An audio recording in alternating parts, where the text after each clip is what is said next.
Hello everyone. इस course में हम कवर करेंगे शीट मेटल का बेसिक डिज़ाइन। सॉलिड वर्क में हम कैसा शीट मेटल का बेसिक डिज़ाइन कर सकते हैं, किस तरह से उसके पार्ट्स बनाया जा सकता है, ये सब देखा जाएगा। I am Salauddin Khan. Basically I am a design engineer. Currently मैं शीट मेटल फैब्रिकेशन इंडस्ट्री में वर्क कर रहा हूँ। और उधर पे मुझे शीट मेटल के 3D पार्ट्स या फिर ऑटोकैड के 2D ड्राइंग्स बना करके उसको पंचिंग के लिए देना रहता है, और उसके बेंडिंग ड्राइंग्स बनाने रहते हैं। और उसका फैब्रिकेशन का भी मतलब देखना पड़ता है कि क्या क्या उसमें किधर पे वेल्डिंग करना है, किधर पे कौन सा पार्ट ज्वाइंट होएगा, वो सब का भी केयर करना पड़ता है। इस कोर्स में आपको समझ में आएगा कि 3D सॉफ्टवेयर्स को किस तरह से हम यूज़ कर सकते हैं अपने पार्ट्स बनाने के लिए। तो इसमें 3D कैड डिज़ाइन, उसका यूज़र इंटरफेस कैसा रहता है, उसके बेसिक टूल्स कौन कौन से होते हैं, उसको किस तरह से यूज़ किया जा सकता है, उसमें स्केच कैसा बनाते हैं, स्केच बनाने के लिए कौन से टूल्स यूज़ होते हैं, तो इसमें फीचर्स उन्हें स्केच बनाने के बाद में उन्हें कौन सा फीचर हम प्रोवाइड कर सकते हैं वो भी कवर होता है। और फिर वो पार्ट्स बना करके उसका फिर डिफरेंट पार्ट्स, अगर जो हम पैनल्स बना रहे हैं तो पैनल्स के डिफरेंट पार्ट्स होते हैं, तो वो पार्ट्स बना करके फिर उसको असेंबल करके भी दिखाया जा सकता है। ये 3D मॉडल्स बनाने के बाद उसका हर एक पार्ट्स का डिटेल ड्राइंग बनाना पड़ता है, ताकि उसको हम क्लाइंट्स के सामने प्रेजेंट कर सकें, या फिर उसको फैब्रिकेशन में दे सकें, या फिर उसका बेंडिंग ड्राइंग निकालते हैं, ताकि उसको उसका बेंडिंग, अगर शीट मेटल है तो उसका बेंडिंग ड्राइंग रहेगा, उसका बेंडिंग कैसा कर सकते हैं, कितना लेंथ क्या रहेगा, उसका डिग्री कितना रहेगा, वो सब देखने के लिए रहता है बेंडिंग ड्राइंग। और पार्ट्स बनने के बाद में उसका फिर पंचिंग के लिए देने के लिए उसका अलग से ड्राइंग को एक्सपोर्ट करना पड़ता है। तो उसको हम लोग जनरली उसको DXF फाइल फॉर्मेट में एक्सपोर्ट करते हैं, और उसको रादान सॉफ्टवेयर या फिर और भी बहुत सारे टूलिंग के सॉफ्टवेयर हैं, CNC का टूलिंग करना पड़ता है उसमें, और उसके हिसाब से फिर हम लोग पार्ट्स का टूलिंग कर सकते हैं।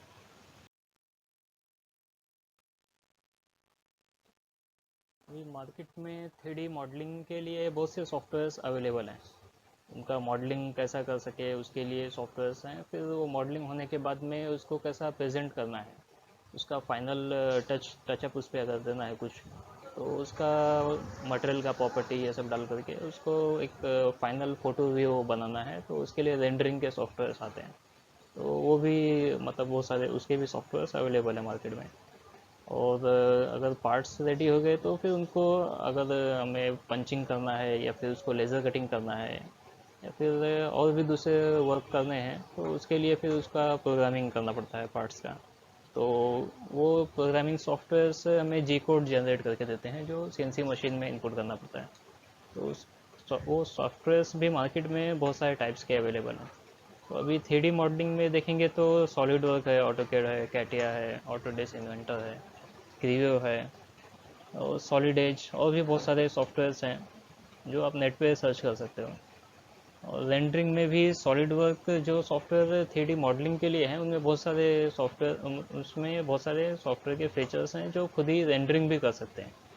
तो जैसे solid work visualize, solid work का ही एक सॉफ्टवेयर है, तो वो रेंडरिंग के लिए यूज़ होता है। फोटो व्यू 360 भी सॉलिड वर्क में ही आता है, उससे भी रेंडरिंग कर सकते हैं हम लोग।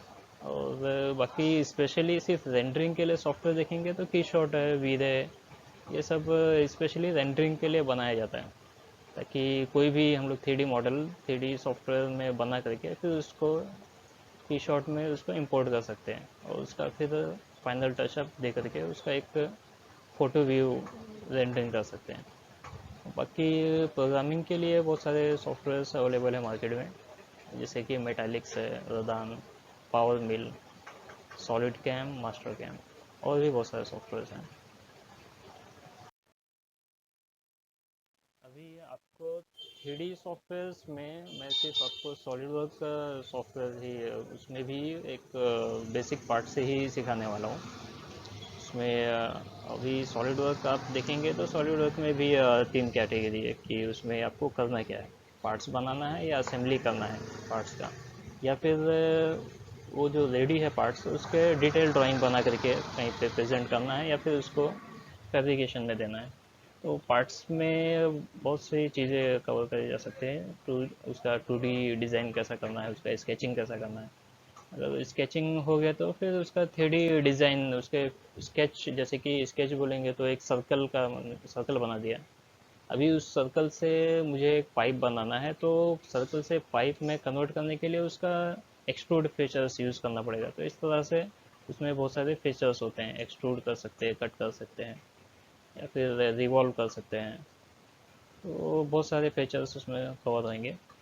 और जो भी पार्ट्स बनाना है उसके सारे के सारे फीचर्स वो पार्ट के डिज़ाइन में ही पूरे कवर होंगे। ये पार्ट में हो सकता है एक सर्कल रहे, और हो सकता है कि पूरा एक बड़ा कॉम्प्लेक्स पार्ट भी बनाया जा सकता है।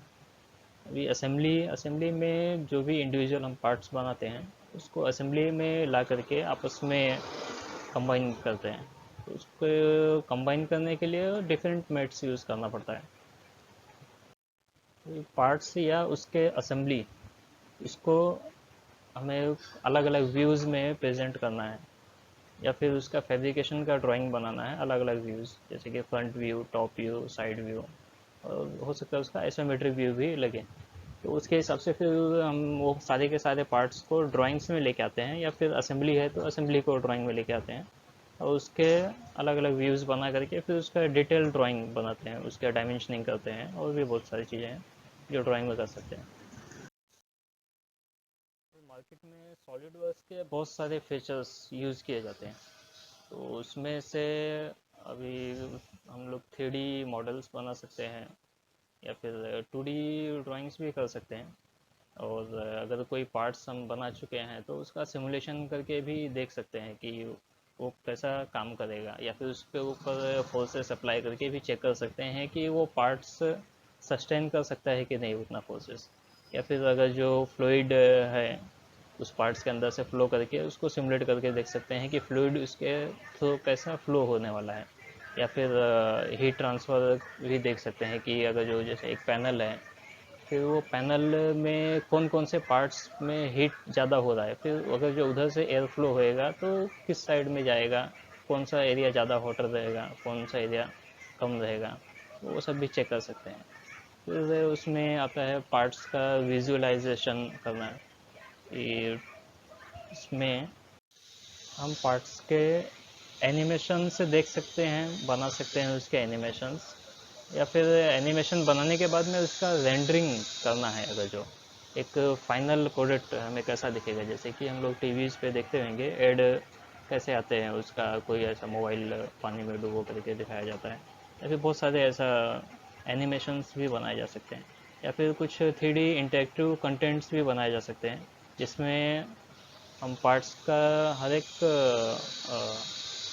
फीचर्स को अलग अलग तरीके से यूज़ कर सकते हैं। अभी इसमें इंजेक्शन मोल्डिंग फीचर्स भी है सॉलिड वर्क में। इसमें प्लास्टिक का पार्ट्स या फिर प्लास्टिक के पूरे असेंबलीज बना करके उसका इंजेक्शन मोल्डिंग करके भी देख सकते हैं कि मोल्ड्स का मतलब डाई, उसमें अलग अलग डाई बना करके उसमें किस तरह से डाई बनाना है, या फिर कितने प्लास्टिक लगेगा, वो सब भी चेक किया जा सकता है। और इसमें शीट मेटल एंड वेल्डमेंट्स का भी फीचर है, जिसको हम लोग फाइनली देखेंगे।